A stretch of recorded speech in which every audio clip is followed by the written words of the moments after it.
जब कभी देश के अंदर कोई आतंकी गतिविधि होती है तो उन आतंकवादियों से निपटने के लिए सरकार पुलिस प्रशासन को सबसे आगे करती है, पर पुलिस वालों का आतंकवादियों से ना निपट पाने की वजह से हमारे देश के स्पेशल फोर्सेस को मैदान में उतरना पड़ता है। क्योंकि स्पेशल फोर्सेस की ट्रेनिंग ही नक्सलवाद को खत्म करने के लिए ही दी जाती है, पर सारी फोर्सेस तो समय पर पहुंच नहीं सकती हैं। इसलिए एक ऐसी स्पेशल फोर्स को हमारी भारतीय सेना में तैयार किया गया है जो अगर देश के अंदर कोई आतंकी गतिविधि होती है तो कुछ ही घंटों में पहुंच जाती है। इस फोर्स को नेशनल सिक्योरिटी गार्ड कहते हैं, जिसका शॉर्ट फॉर्म है NSG कमांडो। इसके अलावा इस फोर्स को ब्लैक कैट कमांडो के नाम से भी जाना जाता है। ये नाम इनकी वर्दी को ध्यान में रखकर दिया गया है। वर्दी में कमांडोज आतंकवादियों और नक्सलियों के लिए मौत के फरमान की तरह होते हैं। देश के अंदर की पूरी सुरक्षा इन NSG कमांडोज की कंधों पर होती है। लेकिन एक बात ऐसी है जो सरकार को बंद कर देना चाहिए, वो है कि जब भी किसी सेलिब्रिटी या नेता को सिक्योरिटी देनी होती है तो सरकार इन कमांडोज को तैनात कर देती है। लेकिन वो ऐसा करके कहीं ना कहीं इन कमांडोज के साथ अच्छा नहीं करते हैं, क्योंकि किसी भी सेलिब्रिटी के पीछे पीछे चलना देश के कमांडोज को शोभा नहीं देता है। एक कमांडो सेलिब्रिटी या नेता से भी ज्यादा VIP होता है, क्योंकि एक कमांडो जितना सेक्रीफाइस अपनी लाइफ में करता है शायद ही कोई इतनी सेक्रीफाइस करता हो। सोचने वाली बात यह है कि जो देश के लिए अपनी जान देने को तैयार रहता है,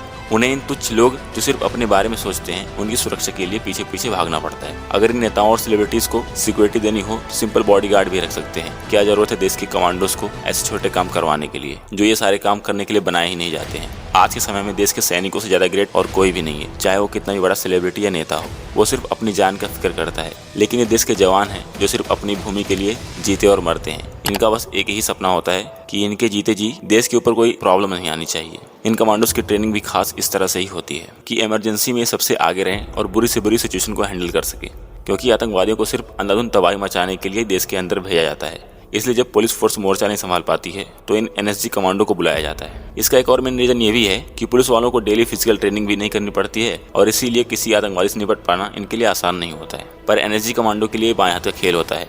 इसका जीता जागता उदाहरण है 26/11 का ताज अटैक, जिसमें हमारे देश के इन्हीं NSG कमांडोज ने आतंकवादियों को मौत के घाट उतारा था। उस समय इन कमांडोज के बारे में शायद बहुत कम लोग जानते थे, लेकिन 26/11 के बाद पूरे देश में NSG कमांडोज की वाहवाही होने लगी। वैसे तो इन कमांडोज को सन 1984 में ही बना दिया गया था, लेकिन उससे पहले इन कमांडोज के बारे में बहुत कम लोग को मालूम था। अगर इन कमांडोज की ट्रेनिंग की बात करें तो इनकी ट्रेनिंग पूरे 14 महीनों की होती है, जिसमें से इनके फिजिकल टेस्ट के 26 दांव पेच सीखने होते हैं। इनकी फिजिकल ट्रेनिंग में सबसे इम्पोर्टेंट होता है सीढ़ियों पर तेजी से चढ़ना और लगभग 10-20 फीट की ऊंचाई से नीचे कूदना। इनकी एक एंड्योरेंस रन भी होती है, जिसमें इन्हें लगातार दौड़ते हुए अपनी कॉम्पिटिटर को हराना पड़ता है। साथ ही इनकी फिजिकल टेस्ट में मार्शल आर्ट्स को भी शामिल किया जाता है, ताकि अगर कभी इन्हें हथियार के बिना लड़ना पड़े तो ये दुश्मन के छक्के छुड़ा दें।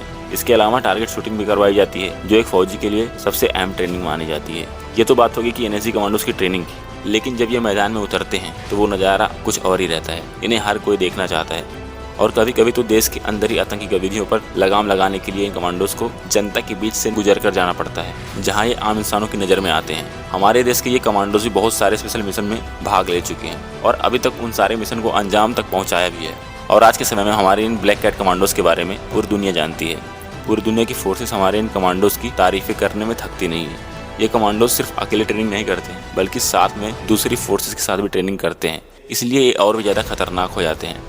वैसे तो NSG कमांडोज को कोई भी अगर पहली बार देखेगा तो उसे लगेगा कि ये फॉरेन देश की कोई फोर्स है, क्योंकि इन कमांडोज की आंखें ही सिर्फ दिखती हैं, बाकी पूरा बॉडी पार्ट्स काले कपड़े से ढका हुआ होता है, जो इनकी वर्दी होती है। और इस समय हमारी भारतीय सेना में कुल 10,000 से ज़्यादा NSG कमांडोज शामिल किए गए हैं, जो देश के अलग अलग राज्यों में अपनी ड्यूटी निभा रहे हैं। सो गाइस, इन कमांडोज के बारे में आपकी क्या राय है और कमांडो बनने की तैयारी कौन कौन कर रहा है, कमेंट में जरूर लिखें।